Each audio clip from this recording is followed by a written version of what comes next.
नमस्कार, मी advocate Ashwini Randive. Blossom charitable ट्रस्टची संस्था मी 2015ला सुरू केली. 2019पासून मी मोखाडा तालुका पालघर जिल्ह्यामध्ये आदिवासी गावांमध्ये पाण्यासाठी काम करते. वॉटर कॉन्झर्वेशन प्रोजेक्ट्स घेतो आम्ही. 2019पासून 2024पर्यंत आम्ही 21 गावांचं पाण्याचा प्रश्न सोडवलेला आहे.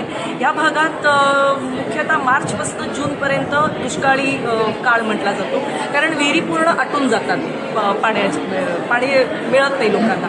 मग आम्ही सबसर्फेस बंधारे जे भूमिगत असतात हे बंधारे बांधून पाणी जमिनीच्या खाली अडवून विहिरीची पातळी वाढवतो आणि अशा पद्धतीने त्यांना गावकऱ्यांना वर्षभर पाणी उपलब्ध करून देतो. मग हे पाणी गावावरती असल्यामुळे हे पाणी आम्ही पाईपलाईन आणि सोलार पंप्सच्याद्वारे टाक्यांमध्ये टाकून लोकांपर्यंत पोहोचवतो, नळ पाणी योजनातून. आणि दुसरं म्हणजे आम्ही रेन वॉटर हार्वेस्टिंग करतो. रेन वॉटर हार्वेस्टिंगमुळे आम्ही ट्यूबवेल्स, गावातल्या ट्यूबवेल्स म्हणजे बोरवेल्स ज्याला आपण म्हणतो त्या रिचार्ज करतो. नंतर काही ठिकाणी विहिरी बांधतो, काही असलेल्या विहिरी आम्ही स्ट्रेंथनिंग करतो, त्यांचं डागडुजी करतो. अशा पद्धतीने आमची प्रोजेक्ट्स चालू राहतात. आजपर्यंत आम्ही जवळजवळ 10,000 लोकांच्या आयुष्यातल्या पाण्याचा प्रॉब्लेम कायमस्वरूपी घालवलेला आहे किंवा मिटवलेला आहे असं मी सांगू शकतो.